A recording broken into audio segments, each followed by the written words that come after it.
David adalah dealer barang-barang antik yang terkenal di kotanya, tapi banyak banget orang yang iri sama dia. Pria itu punya putri cantik yang bernama Lisa. Suatu malam saat si ahli barang antik itu sibuk di ruang kerjanya, teleponnya berdering. Terdengar suara seorang pria yang mengatakan, "Anakmu kami sandera, kalau masih mau melihatnya." David harus menyerahkan koleksi perhiasan ke orang yang lagi nunggu di depan pintu.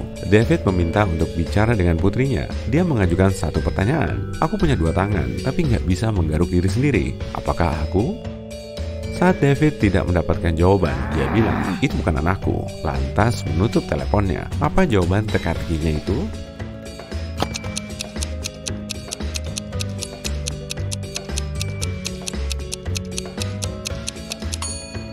Lisa pasti akan tahu kalau yang dimaksud ayahnya adalah jam. Butuh 9 tahun untuk membangun gedung pencakar langit tertinggi di dunia. Setiap setahun sekali, para pembangun berhasil melipat gandakan tingginya. Berapa tahun yang dibutuhkan sampai pencakar langit itu mencapai setengah dari tinggi maksimalnya?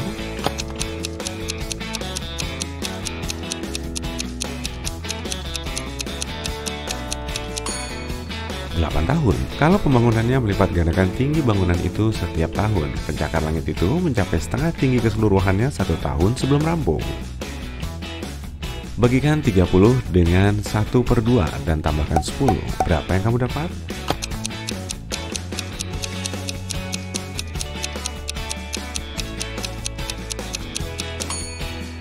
Jawaban yang benar adalah 70. Kebanyakan orang pasti membagi 30 dengan 2 dan menambahkan 10, lalu mendapatkan 25 sebagai jawaban. Tapi kalau kamu membagi suatu angka dengan bilangan pecahan, kamu seharusnya mengalihkannya dengan bilangan penyebutnya, yaitu angka di bawah garis. Oleh karena itu, 30 dikali 2 ditambah 10 sama dengan 70. Kamu berada di tengah-tengah hutan dan ada 3 jalan di depanmu. Jalan pertama dipenuhi batu bara panas. Jalan kedua dingin banget, kayak di kutub utara. Dan jalan ketiga penuh dengan paku tajam. Jalan mana yang harus kamu pilih?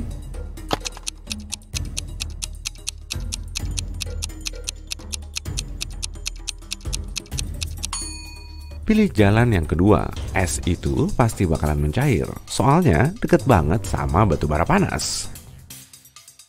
Udah 2 hari polisi mencari Kito. Pria itu pergi hiking dan belum kembali. Akhirnya dia ditemukan. Ada yang menghantam kepalanya dengan batu dan dia pingsan di semak-semak. Kito cuma bisa bilang, "Teman," lalu pingsan. Polisi punya 3 orang tersangka. Semuanya teman Kito. Zakaria bilang, beberapa hari terakhir dia di kantor, lagi siap-siap untuk konferensi. Jerry bilang kakinya terkilir dan dia udah 4 hari bed rest. Billy bilang dia ada perjalanan bisnis ke New York. Dia bahkan menunjukkan boarding pass-nya ke polisi. Siapa yang bertanggung jawab atas kecelakaan Kito?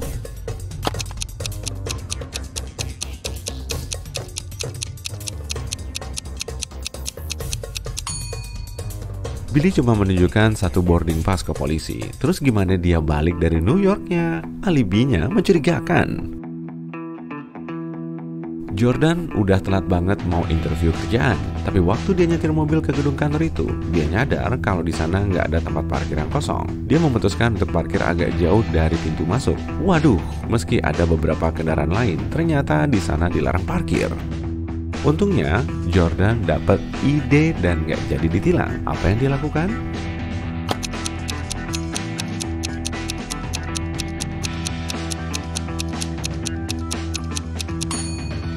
Dia mengambil surat tilang dari mobil lain dan menaruhnya di kaca depan mobilnya. Jadi kelihatannya dia udah ditilang.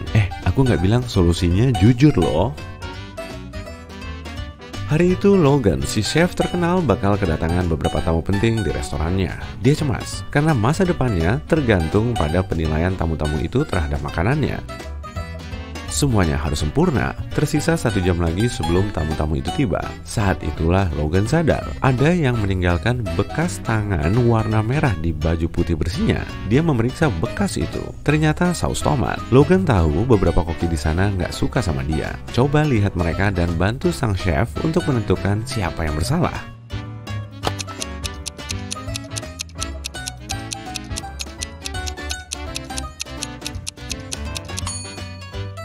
Ada sepasang sarung tangan bebercak merah di tong sampah. Satu-satunya orang yang nggak pakai sarung tangan adalah koki di sebelah kiri. Dia yang mengotori seragam Logan. Linda lagi di kafe sama pacarnya. Kencan mereka nggak begitu lancar. Suatu saat mereka marah dan mulai debat. Tiba-tiba pramusaji datang ke meja mereka dan menyerahkan sesuatu ke Linda. Kertas yang berisi sebuah kata yang ditulis dengan aneh. Trouble? Linda bingung. Apa maksudnya? Kamu tahu nggak?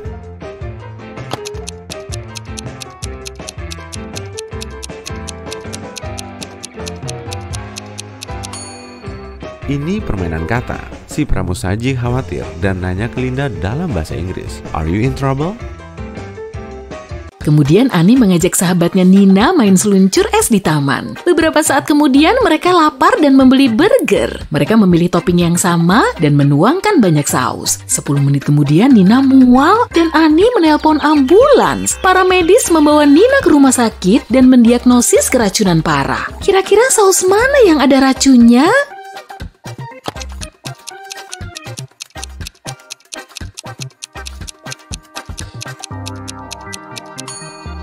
Yang ini karena Annie nggak pakai saus bawang putih. Saat Nina sudah membaik, Annie mengajak dia jalan-jalan. Mereka melihat satu rumah paling seram dan memutuskan masuk.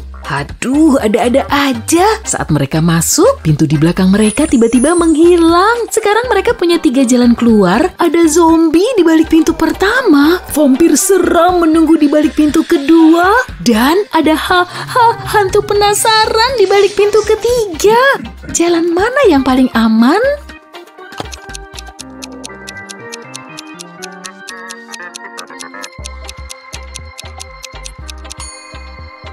Mereka harus memilih pintu ketiga. Si hantu mungkin seram, tapi tidak berbahaya. Ya, paling suaranya aja yang seram. Nina dan Annie sekarang ada di ruangan selanjutnya. Pintu keluar terbuka dan mereka berlari ke sana. Tapi penyihir tua tiba-tiba muncul dan berteriak. Hehehe, tidak semudah itu. Kalian harus memecahkan teka-tekiku dulu. Kenapa kata-kata ini berurutan? Nina dan Annie gagal memecahkan teka-teki ini. Kalau kamu gimana?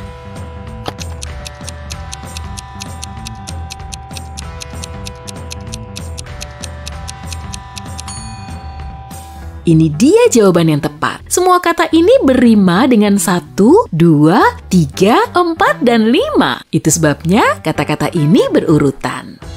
Penyihir mengirim Nina dan Annie ke ruang bawah tanah, tapi mereka nggak menyerah dan menemukan 3 jalan keluar lagi. Ruangan di balik pintu pertama dipenuhi gas beracun yang sangat berbahaya bagi paru-paru dan kulit. Ada beban seberat 1 ton di atas pintu kedua yang bakal menimpa siapapun dan apapun yang masuk. Dan ada harimau lapar di balik pintu ketiga. Annie dan Nina ragu, tapi akhirnya memutuskan pilihan yang tepat. Pintu mana yang mereka pilih?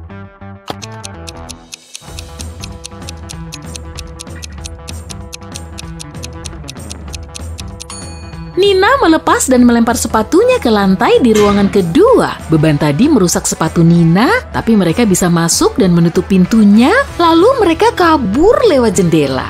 Sayangnya, mereka tersesat di hutan ajaib. Udaranya dingin sekali, karena pada saat itu turun salju. Setelah berjalan sebentar, mereka melihat 3 jalan. Semua tampak berbahaya. Kalau memilih jalan ke kiri, mereka harus melewati serigala lapar. Kalau lurus ke depan, mereka harus melewati desa tempat tinggal manusia serigala.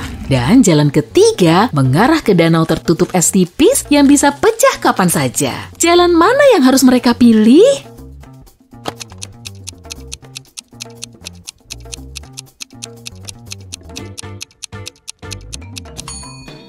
Mereka harus memilih jalan kedua. Lihat langitnya deh, ini malam bulan baru. Manusia serigala cuma berbahaya saat bulan purnama. Nina dan Annie sampai di rumah dengan selamat, tapi seseorang merampok apartemen mereka ketika mereka sedang pergi. Mereka menelpon polisi, dan polisi menginterogasi 3 tetangga. Jeffrey bilang, "Sepanjang akhir pekan ini, aku mancing bareng teman-temanku." Halda bilang, "Aku nggak keluar rumahku. Sepanjang akhir pekan ini, aku ngecat dinding apartemen karena aku suka warna cerah." Sementara Lucy bilang, dia karaokean bersama teman dan nggak dengar suara yang mencurigakan. Siapa yang berbohong?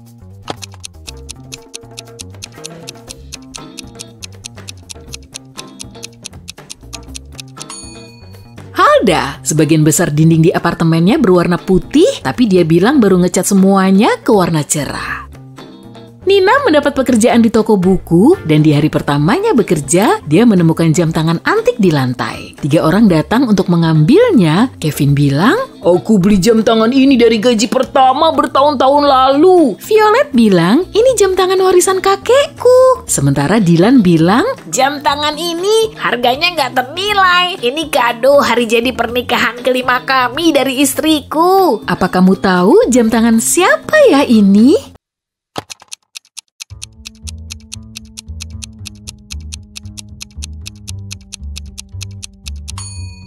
Violet, pergelangan tangannya paling kecil, oleh karena itu dia bikin lubang ekstra, kalau enggak jam tangannya pasti longgar. Annie berkencan dengan Jerry. Begitu Annie sampai di apartemen Jerry, Jerry berubah menjadi penyihir jahat. Jerry mau ngerjain Annie dan bilang, "Aku bakal bebasin kamu, tapi besok buatkan aku sarapan. Kalau lumayan enak, kamu bakal bebas. Kalau nggak enak, kamu bakal tinggal di sini selamanya." Wah. Keesokan paginya Annie ke dapur dan mulai memasak, dan saat berbalik dari kompor, Jerry menuang sekotak garam ke panci. Saat Annie menyajikan sarapan, Jerry malah berpikir dia harus membebaskan Annie. Apa sih yang Annie masak?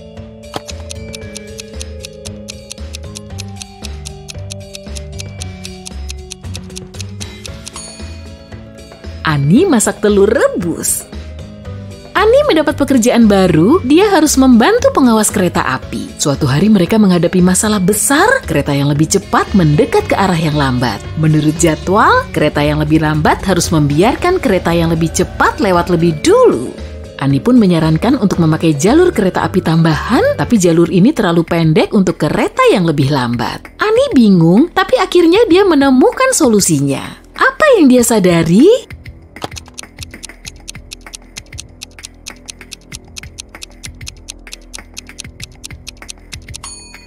Kereta yang lebih cepat harus menggunakan jalur kereta api tambahan ini. Sekarang kereta yang lebih lambat bisa bergerak mundur. Saat jalur kereta utamanya kosong, kereta yang lebih cepat bisa pergi duluan. Tapi tiba-tiba badai dahsyat menerjang yacht mereka sampai hancur, sehingga mereka perlu bikin rencana alternatif. Amati gambar ini baik-baik ya. Menurutmu ada berapa orang yang bisa selamat sampai di pantai?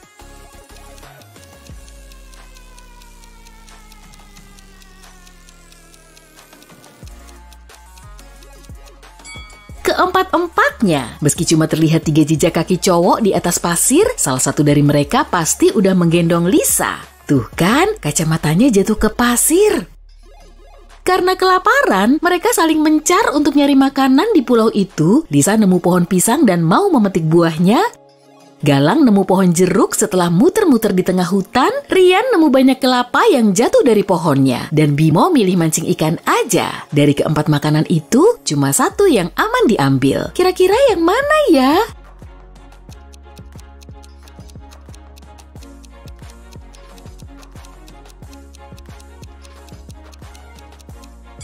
Waduh, ularnya ngumpet di sela-sela tandan pisang tuh. Di balik pohon jeruk ini ada harimau yang lagi bobok cantik. Dan di balik buah kelapa ini ada kalajengkingnya. Jadi sebaiknya mereka mancing ikan aja deh. Setelah makan malam, mereka ngumpul di dekat api unggun. Mereka berencana mau tidur bergantian biar apinya tetap nyala dan bisa mengusir hewan liar. Rian dapat giliran pertama, padahal dia ngantuk berat. Bimo bilang, "Gak masalah bro, kita bisa tukeran kok, asalkan kamu bisa nebak teka-teki ini. Bobotku gak seberapa loh, tapi gak ada seorang pun yang bisa menahanku lama-lama. Apakah aku?" Ternyata Rian gak bisa nebak teka-tekinya. Kalau kamu gimana?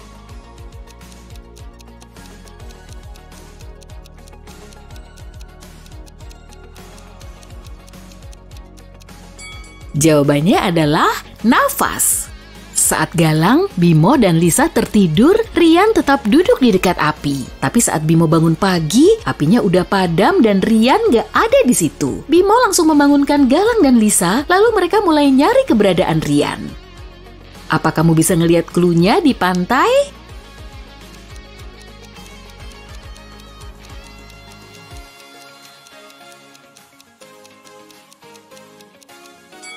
Tadi kan mereka berempat nggak pakai alas kaki, tapi kenapa di atas pasir ada jejak sepatu ya? Dan ternyata di langitnya ada drone tuh. Wah, berarti pulau itu nggak beneran terpencil dong.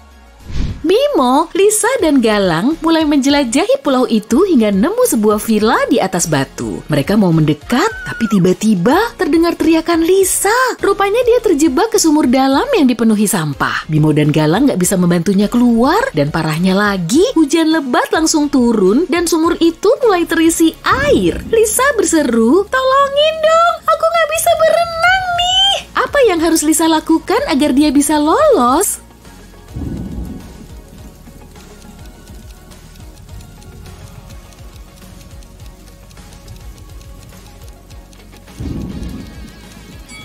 Dia bisa memakai 2 jerigen kosong ini sebagai pelampung dan saat airnya naik, dia juga bisa keluar dari situ. Mereka ngelanjutin perjalanan mereka ke Villa Misterius. Di pintunya terpasang gembok kombinasi yang diberi petunjuk. Di baris pertama, 1 angkanya udah benar dan posisinya juga benar. Di baris kedua, semua angkanya salah. Di baris ketiga, 2 angkanya sudah benar tapi posisinya masih salah. Di baris keempat, 1 angkanya udah benar tapi posisinya masih salah. Dan di baris kelima, 1 angkanya udah benar tapi posisinya salah. Apa kamu bisa ngebantu mereka untuk membuka pintunya?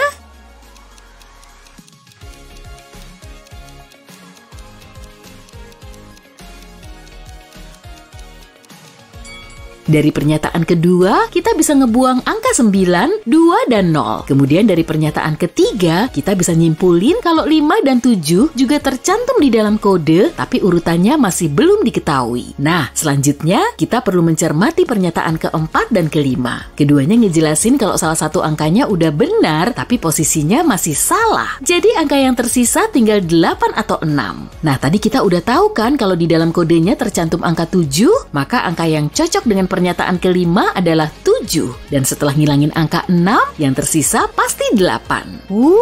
Oke. Selanjutnya kita perlu nentuin urutannya. Di pernyataan 3 ada 2 angka yang udah benar tapi posisinya salah. Dan karena posisi ketiganya ditempati angka 8, kita cuma punya 1 pilihan, yaitu angka 7 di posisi pertama dan 5 di posisi kedua. Maka kodenya sama dengan 758. Akhirnya mereka bisa masuk ke villa itu dan di halaman belakangnya para perompak lagi ngadain pesta kolam. Tapi tiba-tiba Lisa jadi mewek. Memangnya kenapa sih?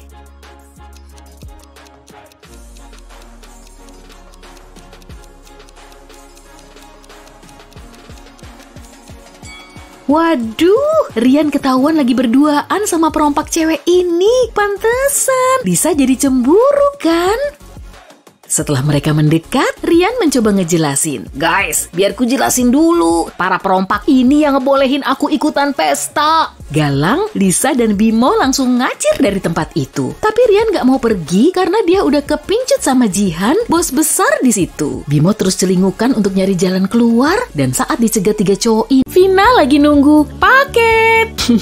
Tapi barang pesanannya belum sampai juga karena saat itu hujan deras. Padahal dia harus segera berangkat kerja. Jadi dia minta tolong suaminya yang kebetulan lagi cuti untuk ngambilin paket itu di kantor pos. Setelah Vina pulang kerja, suaminya ngasih tahu kalau dia udah ke kantor pos, tapi paketnya belum sampai. Vina langsung tahu kalau suaminya belum keluar rumah. Gimana Vina bisa tahu ya?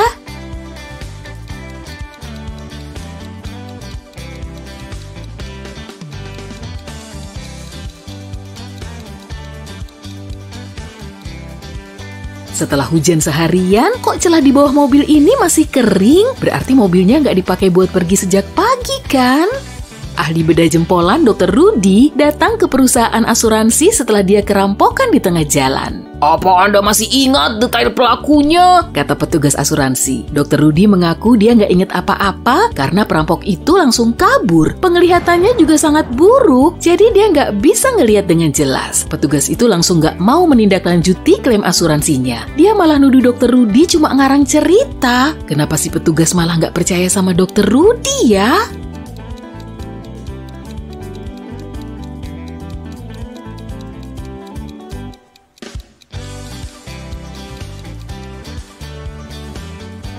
Seorang dokter bedah seharusnya punya penglihatan tajam kan? Katanya dokter jempolan. Kok dia masih aja bohong cuma buat ngedapetin uang asuransi? Payah.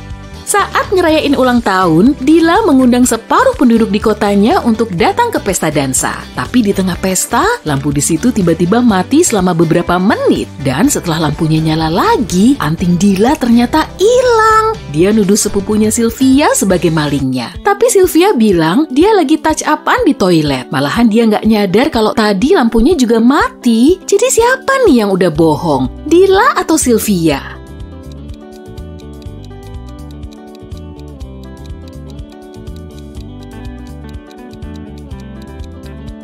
Saat itu lampunya mati semua. Kalau Sylvia beneran touch up-an, harusnya sih dia tahu kalau toiletnya juga gelap gulita. Penghuni dunia paralel cuma boleh bersenang-senang dan makan permen, jadi mereka nggak pernah belajar dan baca buku. Setelah Bu Resti pulang dari happy-happy bareng temennya, dia ngelihat ketiga anaknya udah di rumah duluan. Wanita itu langsung nanyain kegiatan mereka seharian. Hana bilang dia beli papan permainan baru dan main seharian bareng temen-temennya. Ella bilang dia ngadain pesta bareng temen sekelasnya di kolam renang. Eva bilang dia nonton TV seharian sambil ngemil es krim. Bu Resti langsung tahu kalau salah satu anaknya nggak jujur. Tapi siapa ya?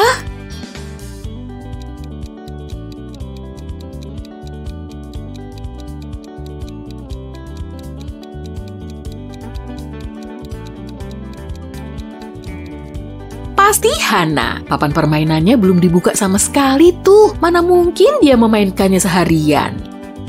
Empat sekawan ini lagi naik mobil menuju New York untuk liburan. Mereka nyalain musik kenceng banget dan terlihat antusias. Sampai-sampai pengemudinya jadi nggak fokus dan malah mengalami tabrakan. Petugas polisi langsung datang ke lokasi untuk melakukan investigasi. Siapa yang tadi nyetir mobil ini? Tanyanya. Tapi mereka semua nggak ada yang mau ngaku. Akhirnya si petugas ngecek lagi mobil itu. Kira-kira siapa ya yang udah nyetir mobilnya?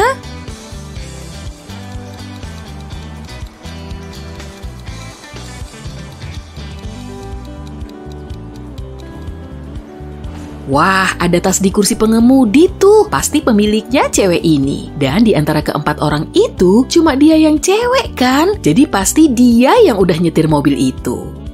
Sepulang kerja, Bu Mila nanyain kegiatan anak-anaknya sepanjang hari. Mereka lagi disetrap, jadi nggak boleh main keluar rumah dan nonton TV. Lala bilang dia udah ngerjain PR dan baru selesai bikin pizza untuk makan malam. Helen bilang dia seharian baca buku di kamarnya di lantai atas. Sementara Lily sibuk bersih-bersih kamar. Siapa yang udah bohong?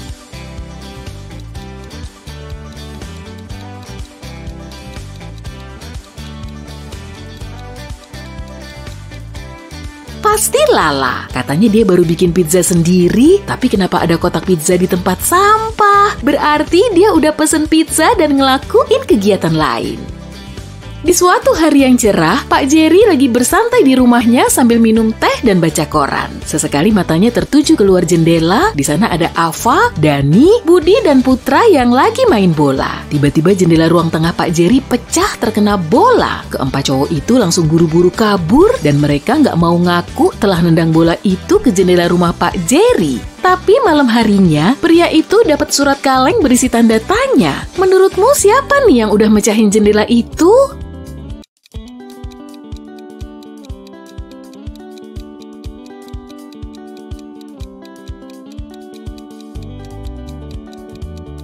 Biarpun cuma tanda tanya begini, ternyata ada maknanya loh. Dan nama Ava mirip kayak kata tanya apa. Waduh, pasti dia tuh yang udah mecahin jendela Pak Jerry. Adele, hello. Jadi dia ngelihat temennya, Oka, tergeletak di lantai kamar atasnya. Dia langsung menghubungi polisi dan nyeritain kronologinya setelah petugas datang. Adele bilang dia lagi lewat di depan rumah Oka dan ngelihat lampu cowok itu menyala terang. Dia langsung mendekati jendela untuk ngintip ke dalam, tapi ternyata Oka udah tergeletak di lantai. Jadi Adele langsung menghubungi polisi dan masuk ke rumah Oka. Tapi polisi nggak percaya sama keterangannya. Kalau kamu gimana?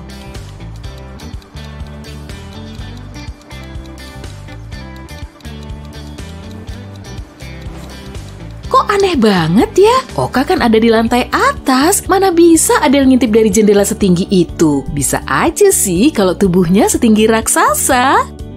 Seorang murid SMA bernama Lia tiba-tiba hilang di hari Rabu. Kemudian polisi menetapkan 3 tersangka, kepala sekolah alias Bu Aini, juru masak sekolah Bu Sinta, dan petugas kebersihan Pak Joni. Bu Aini bilang dia seharian sibuk ngerjain tugas di ruangannya. Bu Sinta mengaku dia harus bersih-bersih dapur setelah jam kerjanya usai biar dia bisa santuy saat weekend. Pak Joni bilang dia langsung keluar setelah kapalnya karam. Zaki terdampar di sebuah pulau terpencil. Dia bikin rakit dan layar kecil dari bangkai kapal yang udah hancur. Zaki nggak bisa berlayar ke tengah laut karena di situ nggak ada angin. Tapi beberapa hari kemudian ada kapal yang terus mendekat. Padahal layarnya tertiup angin yang bergerak ke arah berlawanan. Kalau menurut hukum fisika sih, kapal itu seharusnya menjauhi pulau. Tapi kok kapal itu malah mendekati pantai sih?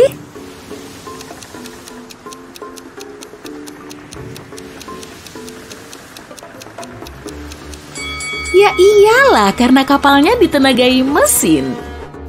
Rico cuma bisa berjalan di tengah hutan sambil nyeker karena sepatunya diambil monyet. Dia semakin kedinginan dan kelaparan, tapi untungnya dia nemu pondok kecil. Di cerobong asapnya ada asap yang membumbung tinggi, jendelanya juga disoroti cahaya. Di hadapannya langsung muncul 3 jalan. Jalan pertama ditutupi batu bara panas, jalan kedua dipenuhi paku berkarat, dan jalan ketiga penuh dengan pecahan kaca. Jalan mana yang harus Rico pilih?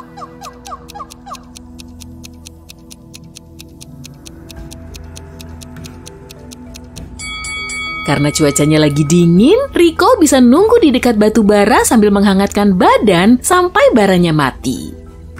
Tony udah menyusuri gurun selama berjam-jam hingga tengkuknya tersengat matahari. Sejauh mata memandang, cuma ada hamparan pasir dan semua persediaan airnya sudah habis. Tony semakin lemah dan akhirnya tepar. Saat itulah dia ngelihat 2 genangan air kecil dan dia cuma bisa mendekati salah satunya. Menurutmu, genangan mana yang cuma fata morgana dan mana yang memang asli?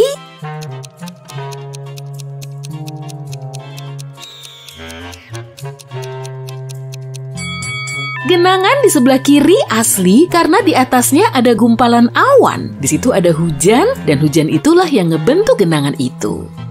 Di dalam hutan yang jauh dari pemukiman ada rumah tua dan suatu pagi TV di rumah itu rusak parah. Sang pemilik rumah langsung ngumpulin koki, petugas kebersihan, dan pengacara untuk diinterogasi. Siapa nih yang udah ngerusakin TV saya? Tanyanya. Saya lagi sibuk nyiapin makan malam, Pak, jadi nggak tahu menau, kata si koki. Saya lagi ngebersihin basement, jawab petugas kebersihan. Semalaman saya ngebaca dokumen di lantai atas, saut si pengacara. Salah satu di antara mereka udah bohong tuh, tapi siapa ya?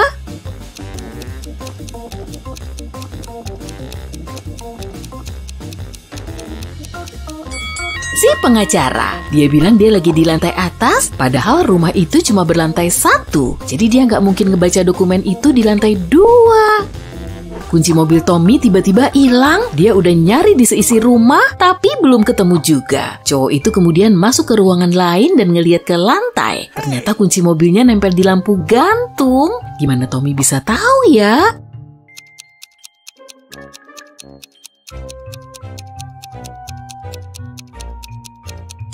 Lantainya bisa memantul.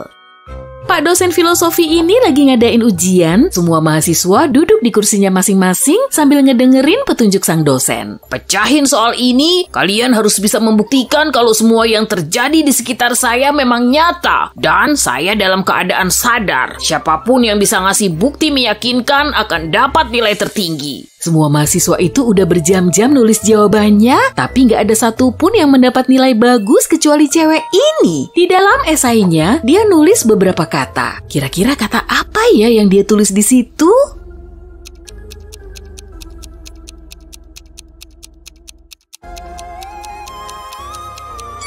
Bapak nggak bisa baca tulisan ini saat tidur. Kamu juga bisa memakai tips ini saat tidur loh. Kita akan kesulitan ngebaca tulisan saat berada di alam mimpi. Nah, untuk mastiin kalau kamu benar-benar tertidur, coba deh baca tulisan random dengan ponselmu. Rumah hantu ini terletak di kota X dan warga setempat gak ada yang berani dekat-dekat. Tapi suatu hari, 3 cewek dan 2 cowok ini akhirnya uji nyali di rumah itu sambil ngerekam aktivitas mereka. Dan setelah sampai di depan pintu, Robby malah gak mau masuk. Ketiga temannya kemudian masuk ke rumah angker itu dan Robby cuma di luar sendirian sambil ketakutan. Setelah nunggu teman-temannya selama beberapa menit, dia berencana mau nyari bantuan. Tapi tiba-tiba ada 4 cewek dan 1 cowok keluar lagi. Robby tahu kalau rumah itu berpenghuni dan dia langsung kabur dari situ. Gimana dia bisa tahu ya?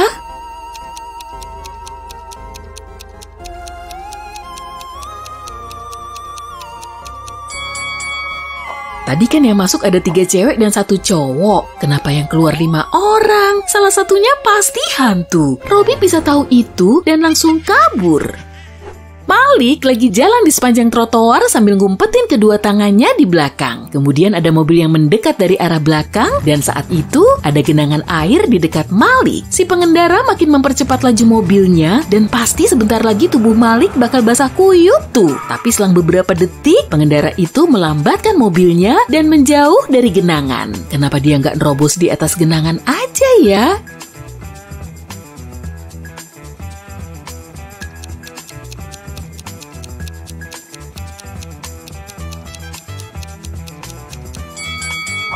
Tangan Malik megang batu gede tuh. Si pengendara mobil pasti takut Malik bakal ngelempar batu itu ke mobilnya kalau dia nekat melaju di atas genangan air itu. Amira lagi datang ke kastil tua, dindingnya ditempeli banyak potret raja dan ratu. Koridornya juga dihiasi cahaya lilin dan saat memasuki lantai 1, Amira ngelihat sejumlah orang lagi asyik berdansa. Cewek itu langsung sadar kalau tubuhnya telah diteleportasi ke zaman kuno. Tapi ternyata semuanya palsu. Gimana dia bisa tahu?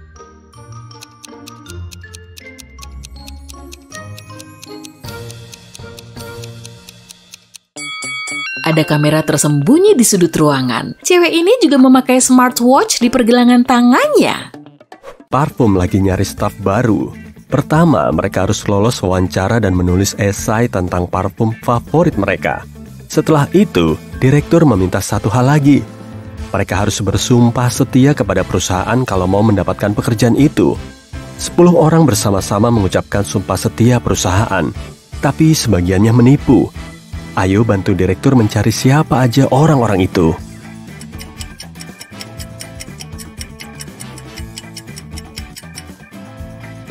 Cowok ini menyilangkan jarinya, dan cowok di sebelah kiri berdiri dengan kaki disilangkan. Mereka nggak bakal setia ke perusahaan, maka direktur nggak menerima mereka.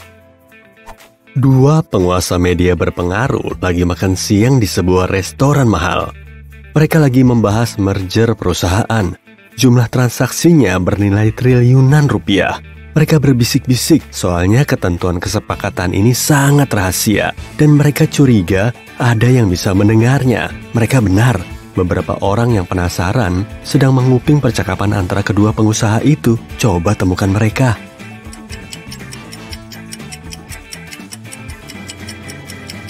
Cewek di meja sebelah lagi baca koran, tapi terbalik. Dia jelas lagi berusaha mencuri dengar pembicaraan para miliarder itu. Cowok di sebelah sana itu lagi dengerin musik, tapi colokan headphone-nya nggak terhubung kemanapun. Cewek lain duduk di pojokan sambil megang koktail. Tapi alih-alih payung, yang di dalam gelasnya malah antena. Dia lagi ngerekam percakapan itu. Pada kemana nih orang-orang? Si bos teriak. Dia marah karena 3 orang belum datang. Dia menelepon orang-orang itu buat nyari tahu kenapa. Alasannya mereka lagi sakit. Bos nggak percaya, jadi mereka disuruh datang ke kantor. Maria pakai jaket hangat, topi, dan syal. Dia bersin-bersin, batuk, dan kayaknya memang sakit. Loli berjalan dengan kruk, kakinya digips. Nggak lama, Miko muncul. Tangannya cedera, jadi dia nggak bisa ngetik. Bos yakin salah satu dari mereka cuma pura-pura. Siapa dia?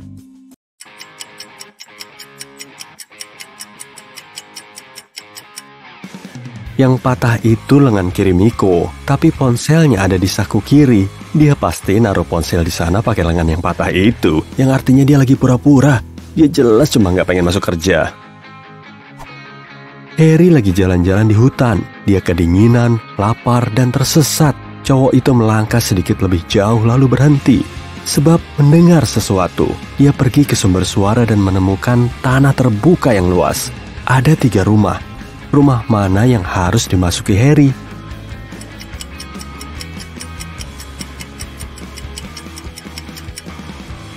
Rumah di sebelah kiri ditutup dari luar.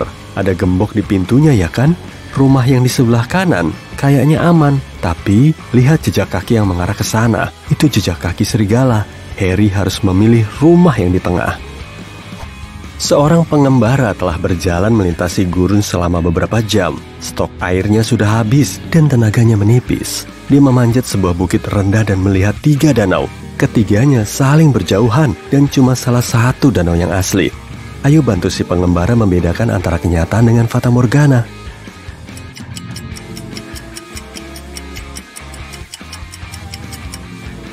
Ada pohon palem di dekat semua danau, tapi cuma satu danau yang memantulkan bayangan pepohonan itu. Artinya, danau sebelah kanan adalah danau yang asli. Kamu sedang berjalan menyusuri pantai. Tiba-tiba ada suara teriakan. Seorang wanita sedang mencari pertolongan. Ia akan tenggelam. Kamu berlari ke air dan mendekatinya. Waktu udah dekat, kamu lihat ada 3 orang lain. Mereka semua berteriak, tapi cuma satu yang butuh bantuan. Sisanya adalah manusia duyung yang mau menarikmu ke kerajaan mereka. Gimana caranya biar tahu mana yang manusia?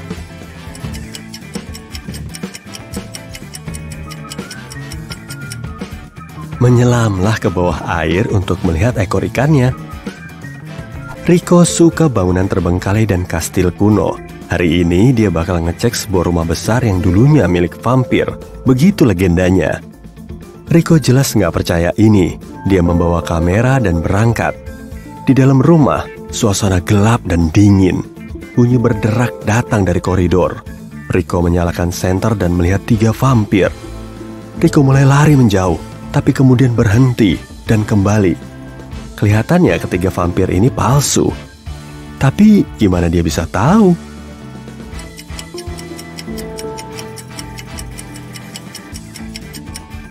Ada cermin di langit-langit di atas vampir pertama, dan bayangannya terpantul di sana. Vampir kedua nggak bertaring. Yang ketiga, kayaknya dia vampir beneran, kabur.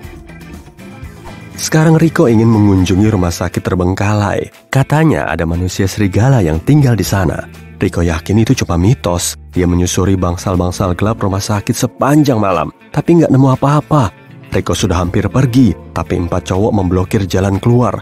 Mereka melolong dan menggeram. Mana yang manusia serigala beneran?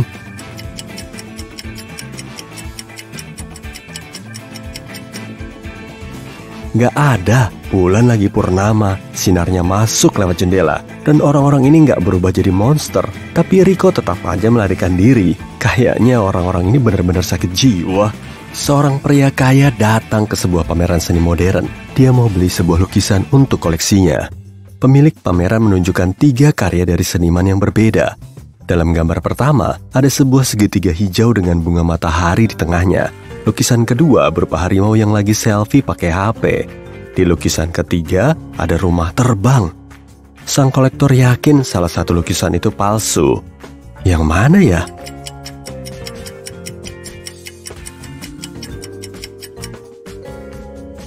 Di tiap kanvas ada tanda tangan dan tanggal lukisan itu dibuat.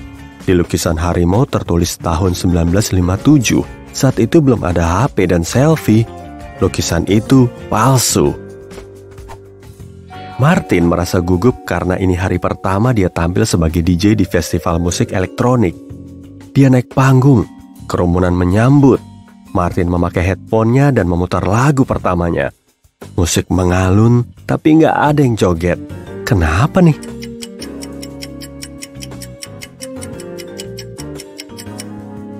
Musiknya cuma terdengar di headphone sang DJ. Martin belum nyolokin kabel ke speakernya tuh. Orang-orang duduk di kursi sesuai nomor, lampu mati. Ada yang lagi ngunyah popcorn, ada juga yang minum soda. Filmnya mulai. Ini film horor dan ada yang menjerit. Petugas tiket masuk ke ruangan. Ada orang yang belum bayar tiket. Coba tebak siapa?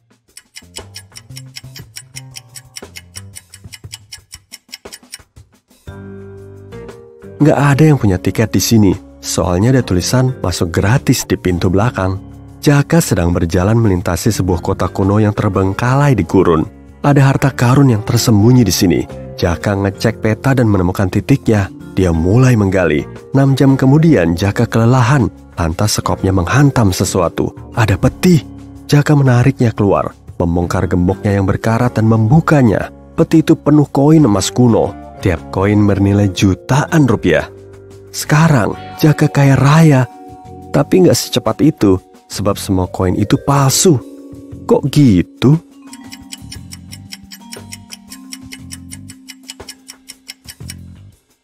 Di tiap koin tertera tahun 145 sebelum Masehi. Kayaknya udah tua banget ya.